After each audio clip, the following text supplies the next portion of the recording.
Hello and welcome back, fans of What You Missed News. I have another episode here. Quite a bit of news came out this week, and these stories are fairly important. They might be important to you specifically, especially if you're a Pokemon trainer or you've been playing Pokemon Ultra Sun and Moon.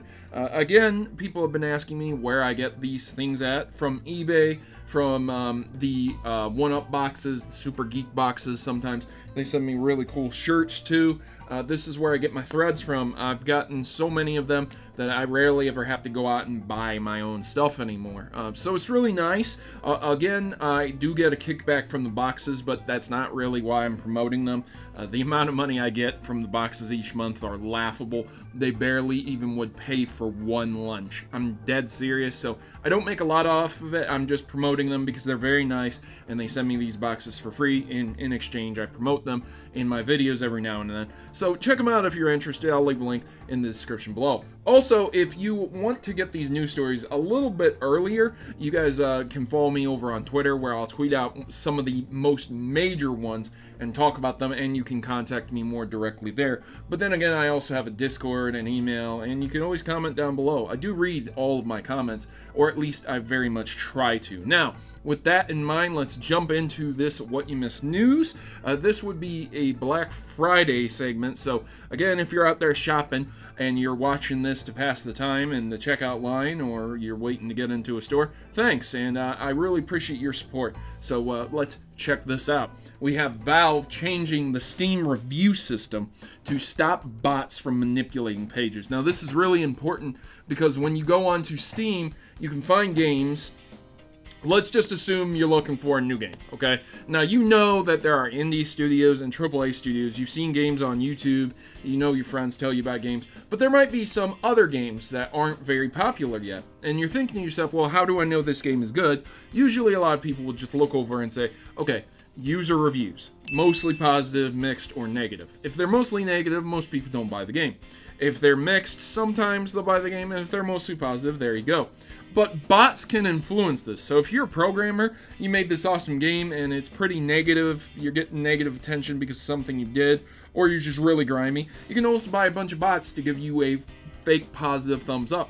So Steam is actively taking countermeasures against this. You can read up on exactly how that is, but they're changing around helpful ratings and accounts that way outside the norm on how often they put reviews out for certain things. So this essentially eliminates paid and bought bots. This will not stop someone from making random bots that will come through and continuously thumbs up their specific game, but bots that you pay for online, to where they've done this with thousands of games, their review ratings will be weighed a lot less as opposed to a standard human's, if you get what I mean. So if you have an account that has reviewed 20,000 games for whatever reason versus a human account that's reviewed a couple hundred, the human account will be weighed much higher because you can see that this is a spam bot giving out positive ratings in exchange for money. So there you go, ladies and gentlemen. Good on Steam. So there's a guide to the endless and confusing Star Wars Battlefront II controversy. In my last video, I did a Mario Star theme bonus music round where I ran through everything that's happened. But more recently, it turns out that Hawaii has come to fight against predatory behaviors of loot boxes. They feel that children are being scammed into buying and gambling on video games and wasting a lot of money. I completely agree with them because loot boxes are absolute trash, and I will never accept microtransactions in games. You do not need them, especially when you have big companies like CD Projekt Red and Nintendo. So again, if you're interested in that, you can go ahead and look at that link. It's kind of important for you to know that stuff. So, continuing with Nintendo news here, talking about Nintendo, well, it's the Splatoon 2's big winter update, adds tons of new stuff. Now, this is why I used Mario Odyssey as a comparison, and Nintendo as a comparison for the microtransaction debacle that's going on, because here we are, Splatoon 2, okay?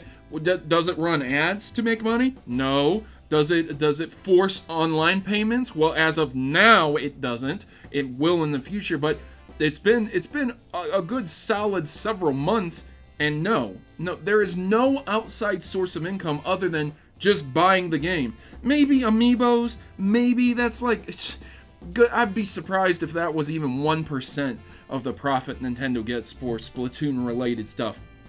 Splatoon 2 has added a massive amount of new stuff. You don't have to pay for it. You don't have to, you just buy the game and you get it for free. So there's a new Salmon Run stage, there's new gear, there's new battle music, new hairstyles, higher level caps, going from 50 to 99, and you can prestige. Taking a page out of Call of Duty there, ladies and gentlemen, you get a star next to your level, meaning you've already went to 99. New amiibo functionality and convenient gear swapping, ladies and gentlemen. And this from a game that doesn't force you into microtransactions, that doesn't force you to sit here and spend extra money on bull crap that you'll never see a return from. You think about this for a minute. Splatoon 1 on the Wii U right now, if they had microtransactions in there to unlock the weapons, to pay for different characters, if you had done that, would you be playing it right now? The likelihood of that is pretty slim because Splatoon 2 is out right now. So all of that digital content would be sitting there rotting and you'd never see it again. You would never see a return of it again, which is why it's so important that we fight against these microtransactions. Because here we are with Battlefront 2, and if you bought a bunch of stuff in Battlefront 1, where's the return on that? And that was only a few years ago. Wow, man. Just wasting money, you know, burning it in your pocket. So, Super Mario Odyssey players have used a glitch to break the jump rope challenge. This is a pretty difficult challenge to do, honestly, if you do it legitly. Basically, what they ended up doing is having Mario standing on air while they're jump roping in some way, shape, or form. Cool, it works, and essentially, they got the highest score, 99999. Thumbs up. I do not consider this cheating because this is exploiting the game. This is not using outside information, data, game sharks, stuff like that, not hacking the game to make it work. So good on them. They found an exploit to get by the very difficult challenge. So there's a new capture card out there that records 4K at 60 FPS if you're interested in getting into YouTube and Twitch streaming. This is Elgato capture card. It plugs into a PCI Express port. It's essentially, it looks like a graphics card. It looks really nice. I like the look of it, but just because of its sheer size and how much bandwidth it needs to use continuously, you're going to need a really powerful rig to use it properly. So you do need Windows 10 and a 64-bit kind of Windows. You can't use 32-bit. You need an Intel i7 CPU, i7 6000 series or higher, or an AMD Ryzen 7 or higher. And you need an NVIDIA GTX 10 series or higher, or an AMD Radeon RX Vega or better. And of course, you do need the PCI slots that correspond with that. I'd be surprised if you didn't have them, because most, even years ago, most PCI slots are 4X, 8X, and 16X. So it does run on a 4X. I would be very shocked if anyone has those specs without a 4X PCI slot. So that's not really that big of a deal, but they did have to put that in there because that's how it interfaces with the PC. Essentially, this is a very, very, very powerful thing to do. If I were you, I wouldn't buy it right now. I would just wait until you get better specs coming out, because the stronger the PC, the easier it will be to capture footage like that.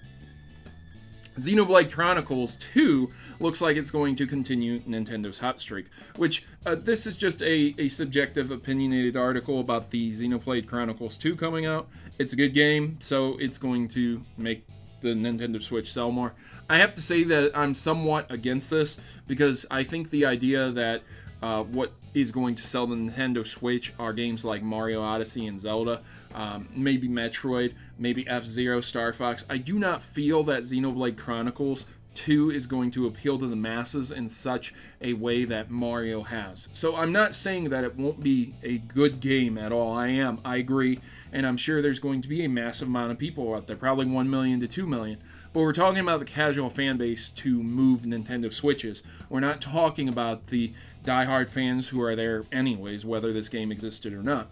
So it's good that this is coming out, and it adds another game to the Nintendo Switch library, and the Nintendo Switch is shaping up to be one of the best consoles that you can get to date. But at the end of the day, it's very subjective whether or not you enjoy these types of games.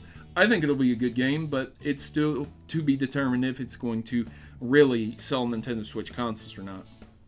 So we have some Pokemon news. Pokemon Ultra Sun and Moon news, ladies and gentlemen. If you don't want to be spoiled, you can go ahead and click off. Just leave me a big thumbs up and let me know what you thought about this episode. However, there is a way and a guide to evolve every single Pokemon. Of course there is, because Bulbapedia exists, Cerebi.net exists, tons of YouTube videos exist, but here's a convenient guide that will help you evolve your Pokemon there, and it just lists several different Pokemon that you might be very curious about on how to evolve, if you can or can't evolve them, things like that. There's, again, level restrictions, time restrictions. You know, they need to hold an item, use a stone on them. So if you guys are interested in that, make sure to take the link in the description below. I'm not going to go over it that much, but there it is. Pokemon Go has revealed new rules for Mewtwo EX raids and adds additional rewards. Essentially, if a raid gets canceled, you will still be given some stuff, some Stardust, premium raid passes as a consolation. There are multiple different things that are going to be added to this, so you really do need to consult this if you're a big Pokemon Go player. So I don't know, I don't really care for Pokemon Go that much. I don't have a lot of people I play with around here, so of course I can't catch the legendaries, so it kind of sucks for me. I just play it every now and again, and that's the extent of which I play it. Ultra Sun and Moon also makes shiny Pokemon hunting way easier. This is absolutely true. You can go into these wormholes, and you have a way better chance of finding these shinies, which is really awesome. But it's like a 7% chance, I've been told. I don't know if that's true or not, the exact percentages, but I've seen people find a shiny Rayquaza. I've seen people find shinies very quickly, and they are legendary Pokemon, so it really does depend on you if you are willing to put in the time to try and find them. But 7% is really high for shiny Pokemon. And finally, I want to conclude on this. A small and disturbing side story in Pokemon Ultra Sun and Moon potentially confirms a lot of the theories that I created, helped to spread also. I didn't create every single one of them, but I did do a lot of these theories as well. So, February 12th, I stayed in school playing until really late, and then a Hypno appeared. The new kid went home with the Hypno. Apparently, the Hypno came to pick her up. And then February 21st, we were all playing together when a Drifloon came. And this time, to pick up the new girl. I wonder if she caught Drifloon. What happened to the Hypno, though? So, you might be curious about these. There is a theory that went around that Hypno basically hypnotizes children and eats their dreams, essentially killing them, because if you have your dream eaten, you die, essentially. That's the lore in the Pokedex. Again, you know, you believe what you want. You know, it's a kid's game, so is that true? I don't know. Also, in the Pokedex, there is lore that Drifloon come and steal kids away. If a kid grabs Drifloon, he'll float away and take them away somewhere. So very terrible and terrifying lore and legends. So you might be asking yourself, wow, oh my god, there's basically confirmation that Pokemon are kidnapping children at school. Not so much, because this essentially alludes to the fact that it is a transformed Zorua. Zorua, I'm very poor at pronouncing that name, but because this Pokemon is a dark type, it is strong against these Pokemon, and it's essentially saying that this Zorua has come to protect these children and prevent them from being kidnapped or harmed by these other Pokemon as well. Because it's a dark type, it fights against Hypno as a psychic type, which is it's immune to Hypno's hypnotizing effects and psychic attacks, as well as Drifloon is a ghost type, and it's strong against ghost types. So there you go, ladies and gentlemen. You can think what you want of that theory. That's essentially a story that did also come out. So that's it for this episode of What You Missed News. I hope you guys enjoyed it. If you did, leave me a big thumbs up. If you didn't, leave me a thumbs down and tell me why in the comment section below.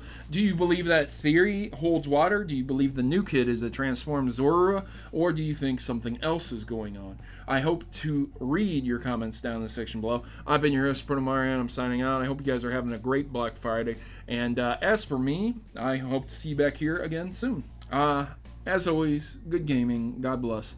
Thank you for watching. I'll see you guys next time.